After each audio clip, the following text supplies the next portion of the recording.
So that was the reason. And then I like, on a poetic level, I like the idea of taking the Fenno-Scandinavian Finnish melancholy, the kind of sad music, into somewhere, into a place where that kind of music doesn't exist, and hopefully bringing those two worlds together. And I think that we succeeded very well. Like what Depeche Mode do so well. What they do is they have very tragic and sad songs, Yeah. but people still dance to them, and they still party to them. And that was the kind of, we wanted to have a rock and roll album that would hopefully do the same.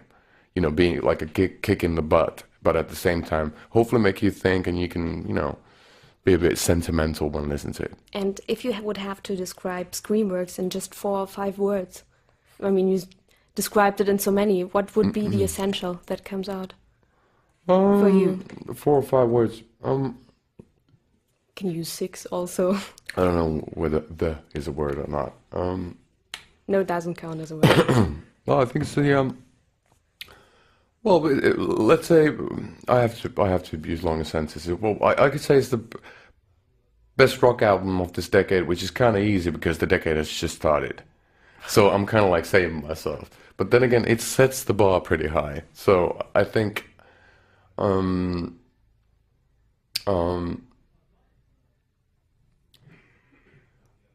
think it's I'd call it anti-chauvinistic rock.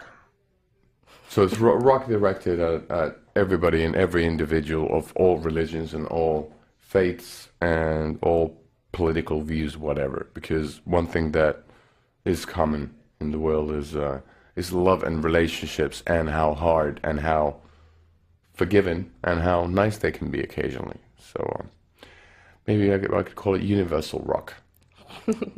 And Hardkill is the first single. And I read on your homepage that you recently shot the video, is that right?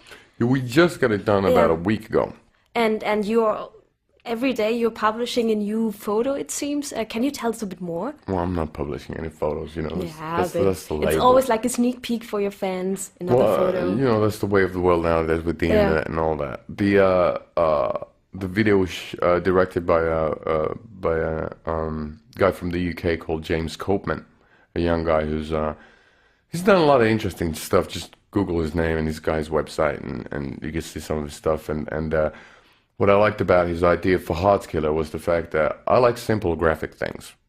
Not graphic, not meaning violent things, but graphically, I love graphic design. So I like simplicity of logos and stuff like that. So I like the fact that he wanted the band to perform in a dark room where you couldn't see the room. It's just a studio room, lit in blue and red, like kind of like old school negatives in a way.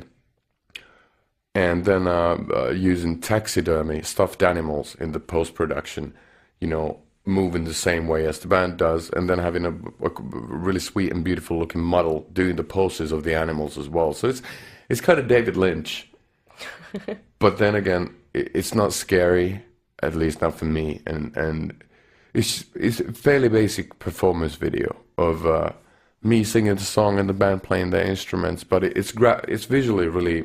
I like the simplicity. You got to see it, I guess. Yeah. And it's tough to explain it in words because there's no plot. Because I think that after Michael Jackson's Thriller, there's no reason to do videos with plots. And then, since it's the genre of rock and roll, we don't get the butts of R&B or you know, the jewelry of R&B. And what are the plans for the near future? I read that you're doing an extreme big tour everywhere. Well, that's what bands do. They always you have to tour, but well, you don't have to, but we've had the pleasure of doing so. Well, the album's out on the 12th here.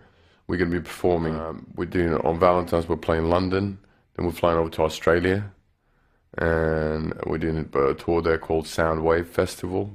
It's going to be pretty good because Jane's Addiction are there, one of the headliners, and I'm a big fan, and I've never seen them live, and now they've got the original lineup with Eric Avery on bass as well. Was first row once. Oh wow! Jane's Addiction was Never had cool. the opportunity of seeing them before, and they were a big reason why we started this band and why I started singing, because Perry Farrell's voice is so weird that I thought that maybe I would have the chance to, you know, I don't have to be a traditional rock singer or whatever, so I can just go with the flow.